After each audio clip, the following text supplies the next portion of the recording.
Parlons humanitaire sans tabou. Institut Kelly. Épisode 4. Comment protéger sa santé mentale. T'es tendu comme une crampe. Mais non, je suis pas tendue. Si t'es tendu. Bah non. Si je te dis que t'es tendu, t'es tendu. C'est pas entendu, je suis pas tendu. Je dis t'es tendu, Natacha. C'est tout.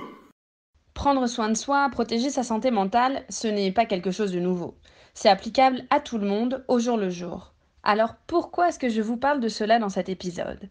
Parce que certaines conditions et contextes peuvent rendre les choses beaucoup plus difficiles, même lorsqu'à la base on va plutôt bien. Aujourd'hui, Eva et Ars ont accepté de témoigner pour partager leur vécu. Et ils nous expliquent pourquoi sur le terrain, la situation peut parfois avoir un impact sur notre bien-être psychologique.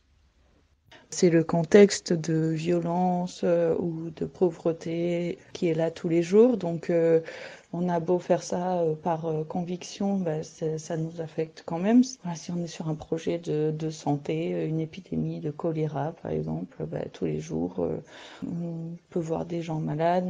On apprend qu'il y a eu tant de malades, tant de morts. C'est très stressant. Malheureusement, d'autres paramètres viennent s'ajouter à cet environnement extérieur. Des choses qui vont nous toucher très personnellement, car elles vont souvent être liées à pourquoi nous faisons ce métier.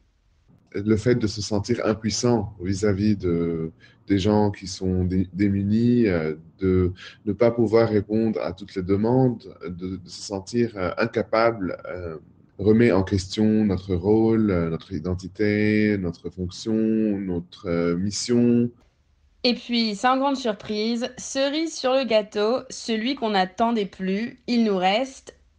Le travail, c'est la santé. Rien faire, c'est la conserver.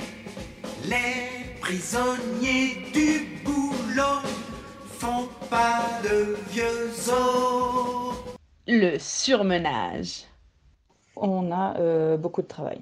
C'est une tendance partout dans toutes les ONG, c'est de travailler beaucoup pour plein de raisons. Souvent on est en sous-effectif, mais aussi vu qu'on est confronté à des choses difficiles, on veut vraiment faire notre maximum tout le temps. Et en plus, vu qu'on a très peu de vie en dehors du travail, du coup, on a tendance à élargir ses horaires, travailler tard le soir, travailler le week-end, parce qu'en fait, on n'a pas grand-chose d'autre à faire. Le stress en soi, ce n'est pas mauvais. C'est une fonction vitale de l'organisme. Il est créé par de nouveaux stimulus et nous permet de nous lancer dans l'action, nous adapter. C'est un moteur quelque part. Le problème, c'est que quand il est trop élevé, devient chronique et n'est pas traité, il peut provoquer d'autres pathologies. Du coup, l'idée, c'est d'arriver à faire retomber cette pression. Malheureusement, les solutions que l'on trouve parfois pour se soulager ne sont pas forcément bénéfiques. Il faut faire attention à l'alcool parce que souvent, même dans les pays où l'alcool est interdit, comme en Afghanistan, on a tendance, entre humanitaires, à boire beaucoup.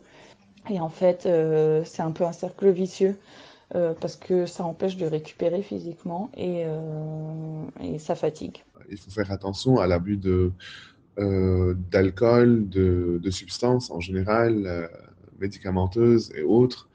Les gens sur le terrain veulent mettre en hibernation leurs émotions, leur corps et tout ça pour ne pas sentir ou pour oublier ce qu'ils ont vu. Mais aussi, il y a des comportements d'agressivité, de colère inexpliquée, d'isolement. Alors oui, on le voit souvent, il y a toujours la tentation de tomber dans les extrêmes. Sexe, drogue et rock'n'roll. Mais il y a plein de petites choses qu'on peut faire pour aller mieux, garder le cap, et qui ne vont pas avoir un effet négatif.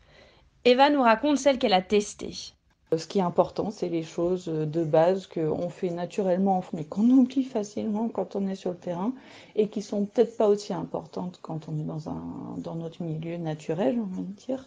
Ce qu'il faut, c'est avoir des routines de base pour garder un semblant de stabilité. Donc, prendre des pauses et bien manger 3 fois par jour, c'est pas une perte de temps de prendre 20 minutes pour manger. Bien dormir. Donc, pas se coucher trop tard, essayer de faire une pause après entre le travail et le coucher pour pas trop en rêver. Moi, ça m'est arrivé d'être dans des contextes d'urgence où on travaillait donc très tôt, travailler 12 heures par jour minimum, donc avec des collègues. Après, le soir, on allait manger et on continuait à en parler. La nuit, du coup, j'en rêvais et le jour d'après, ça recommençait. Et ça fatigue beaucoup à la longue. C'est important aussi, donc, du coup, de faire du sport. Ça, c'est pas toujours évident. Là, c'est pas toujours facile. On n'a pas toutes les infrastructures. Par exemple, je trouve que le sport le plus simple, c'est quand même de courir parce qu'on a juste besoin de ses chaussures. Mais dans un pays où il fait 35 degrés et en plus il fait nuit et il n'y a pas d'éclairage, c'est compliqué. Et puis, ça peut faire partie de l'adaptation culturelle, hein, essayer selon le pays de s'adapter aux coutumes sportives locales. Comme en Haïti, ils aiment beaucoup la musculation, donc même au milieu de nulle part, il y avait des petites salles de sport. Et sinon, faire des choses chez soi, donc du yoga avec des vidéos en ligne ou avec des amis. Ce qui est pratique, c'est la corde à sauter, par exemple. Ça donne chaud, mais au moins c'est cardio et on peut faire ça chez soi en très peu de temps. Et personnellement, même si je sais que c'est la grande mode du moment, la méditation, je trouve que ça aide beaucoup. Et vous avez plein de méditations guidées en ligne. Et si on ne s'en sort pas, si on a l'impression de perdre pied, il reste encore des solutions. Et c'est très important d'en parler, parce que face à autant de paramètres, ça peut être normal de ne pas aller bien. Il ne faut pas hésiter à recourir à un support professionnel, psychothérapeute, psychologue, qui ont des expériences humanitaires ou interculturelles très bénéfiques. Il y a aussi le recours à des discussions, à des groupes de support, de soutien qu'on peut trouver informellement dans le milieu de travail. Alors pour ne pas finir cramé, aigri, on essaie de garder tout cela en tête. Et on donne le mot de la fin à Ars. Et surtout, surtout ne pas tomber dans la toute-puissance. On ne peut pas sauver le monde, on ne sauvera pas le monde. On est des êtres humains, on a nos capacités et il faut naviguer ces capacités et ces limites au mieux et avec l'aide des autres. Merci à Eva et Ars et je vous dis à bientôt pour un nouvel épisode de Sans Tabou.